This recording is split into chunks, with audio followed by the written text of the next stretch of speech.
दोस्तों भोजपुरी तड़का नाइट में आपका स्वागत है। अगर दोस्तों आप हमारे चैनल पर नए हैं तो हमारे चैनल को सब्सक्राइब कर लें दोस्तों, क्योंकि दोस्तों हमारे चैनल पर भोजपुरी की हर ताजा खबर आती रहती है। दोस्तों भोजपुरी एक्ट्रेस यामिनी सिंह जी की भोजपुरी फिल्म जैसी सास वैसी बहू का दोस्तों शानदार ट्रेलर यूट्यूब पर आ चुका है।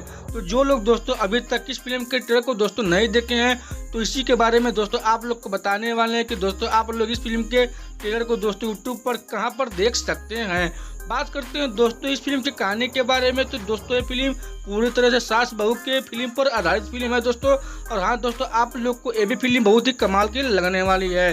बात करते हैं दोस्तों आप लोग को इस फिल्म में कौन कौन कलाकार दिखने वाले हैं। तो उनका दोस्तों नाम है यामिनी सिंह जी, प्रकाश जय जी, किरण यादव जी और भी छोटे बड़े कलाकार भोजपुरी इंडस्ट्रीज के इस फिल्म में दोस्तों आप लोग को बारी बारी से दिखने वाले हैं। दोस्तों इस फिल्म के जो दोस्तों लेखक है उनका दोस्तों नाम है अरविंद तिवारी जी। वहीं दोस्तों इस फिल्म के डायरेक्टर है उनका जो नाम है अजय झा जी दोस्तों।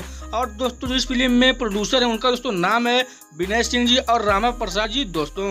बात करते हैं दोस्तों कि इस भोजपुरी फिल्म को दोस्तों आप लोग यूट्यूब पर कहां पर देख सकते हैं। चलिए दोस्तों आप लोग को बता देते हैं। भोजपुरी फिल्म जैसी सास वैसी बहू के ट्रेलर को दोस्तों अगर आप लोग को देखना है तो दोस्तों आप लोग इस फिल्म के ट्रेलर को दोस्तों इंटरटेन रंगीला के यूट्यूब चैनल पर सर्च मार कर सास जैसी वैसी बहू दोस्तों फिल्म को देख सकते हैं। हाँ दोस्तों, इस फिल्म के ट्रेलर को दोस्तों आप लोग इंटरटेन रंगीला के यूट्यूब चैनल पर सर्च मार कर देख सकते हैं दोस्तों। और हाँ दोस्तों, अगर आप लोग को हमारी वीडियो अच्छी लगी हो तो हमारे चैनल को सब्सक्राइब कर लें, वीडियो को लाइक करें, साथ में दोस्तों शेयर करना ना भूलें। तो मिलते हैं दोस्तों अगले खबर में, तब तक के लिए दोस्तों जय हिंद जय भारत दोस्तों।